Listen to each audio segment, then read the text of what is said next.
On November the 22nd, 1987, something very strange happened on live television in Chicago. And not strange like a cat wearing a tuxedo on the local news. Not this time. This was the kind of eerie strange that makes you get up and check all the locks again. The night Chicago glitched. It was a normal Sunday night. People were eating dinner, watching football, doing pretty much whatever it is that Chicagoans did on a Sunday evening in the 80s. On WGN TV Channel 9, sports anchor Dan Roan was calmly recapping the day's highlights, probably talking about the Bears or whoever was disappointing him most that week. Then, people's TV screens went blank. WGN's engineers thought their equipment was glitching. It wasn't, because 15 seconds later, something broke into the broadcast. What people saw looked like the spawn of a dystopian fever dream. A person wearing a mask, maybe, appeared on the screen. The image was distorted. The background spun like a bad acid trip. No sound, just that smile. It lasted under a minute, but it was enough to send a chill through the entire city. Was it a prank? Was it a stunt? Whatever it was certainly the beginning of one of the most unsettling unsolved crimes in broadcast history. First intrusion, WGN attack. When the masked figure vanished and WGN's normal programming resumed, Dan Roan came back on screen looking like a man who had just seen the ghost of television's future. He kept it cool, but you could tell he was rattled. Engineers scrambled, assuming someone on the inside had triggered the signal hijack. But nothing made sense. What they didn't know yet was that this was a well-planned operation. In the days before everything was firewalled, encrypted, and locked down behind 17 passwords and your grandma's maiden name, television signals had a very particular vulnerability: the uplink. Basically, the studio sent a low-powered microwave signal to a big transmitter, like the one on top of the John Hancock building, and then that transmitter blasted it out to televisions citywide.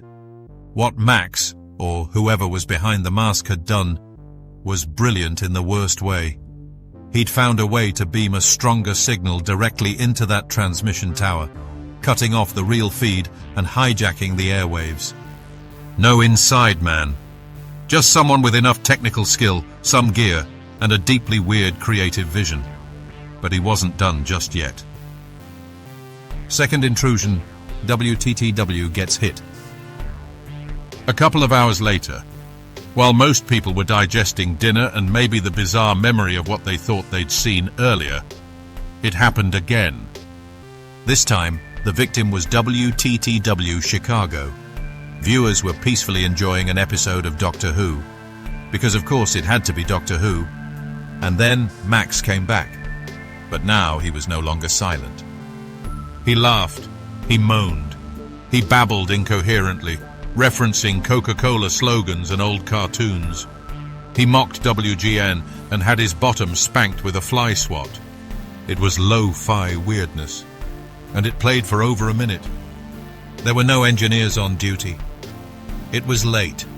Viewers just sat there, wide-eyed, as Max shouted and screamed on their screens like a forgotten VHS tape possessed by an advertising demon.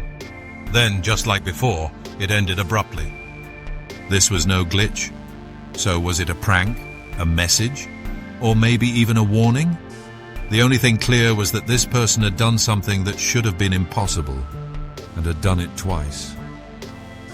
The investigation begins. The FCC and FBI launched a joint investigation. And by joint, we mean two agencies running around like headless chickens not talking to each other. Federal agents swarmed the stations, confiscated tapes, interviewed staff, and found absolutely nothing. The FCC immediately released a statement about the seriousness of signal intrusions and how this posed a major threat to national broadcast integrity. And behind closed doors, they were sweating. Because if some weirdo in a rubber mask could hijack two major networks in a top 10 US city, what else could be compromised? Military communications? Air traffic control? The president's Saturday morning cartoons. The truth was hard to ignore. This was embarrassing for the entire infrastructure that was supposed to protect public airwaves. And as for Max, he vanished. No follow-up, no signature, no manifesto. Just a brief, distorted monologue from the void, and a trail that would go cold almost immediately. The identity of Max. Max Headroom was a fictional TV personality. A glitchy, stuttering, computer-generated host from a British cyberpunk movie and TV series. He was sarcastic, unsettling, and always ranting about big corporations. Kind of like if Johnny Carson and a fax machine had a baby. By 1987, Max was already a cultural icon. He'd hosted music video shows, starred in commercials for Coca-Cola, and even had his own dystopian TV series on ABC. He was weird. He was synthetic. He was perfect for the late 80s. That made the hijacker's choice of disguise feel calculated. This wasn't just some guy in a clown mask trolling the airwaves. It was a piece of performance art, and Max was the mask for a message, albeit a very confusing one involving spanking and static. There were no demands, no grand political statement. The intrusion seemed almost like a prank pulled by someone with an axe to grind against television itself. Or maybe WGN.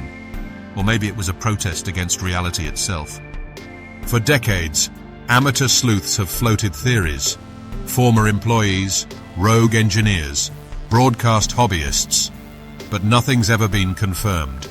Not one solid lead. Not one credible suspect. How he pulled it off. If you're wondering how someone could interrupt a city's TV signal in the 80s, with what was basically a haunted VHS tape and some sheet metal, the answer is, surprisingly easily. The vulnerability was the studio transmitter link, the signal sent from a station to its transmission tower. If you could get close enough to broadcast your own signal at a higher power on the same frequency, the tower would pick yours up instead. That's it. You win. Max, or let's be honest, probably 2 or 3 nerds in a van, used this exploit flawlessly. For WGN, he aimed directly at the Hancock Tower. For WTTW, another tower, another location, another test of how far can we push this. As for the tech, a decent microwave transmitter, a signal modulator, some analog gear, and probably less money than the average gaming PC today.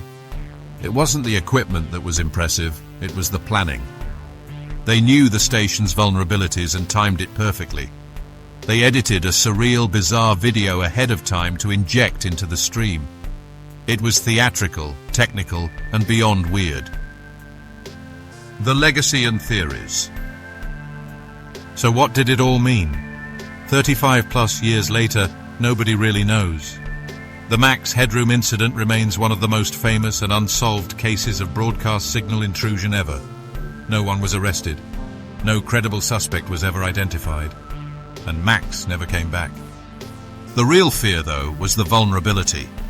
That someone could just hijack your TV, enter your home, and force you to watch, whatever that was. No warning, no context. If you enjoyed this descent into retro broadcast horror, don't forget to like the video and subscribe to our channel for more unsettling internet history.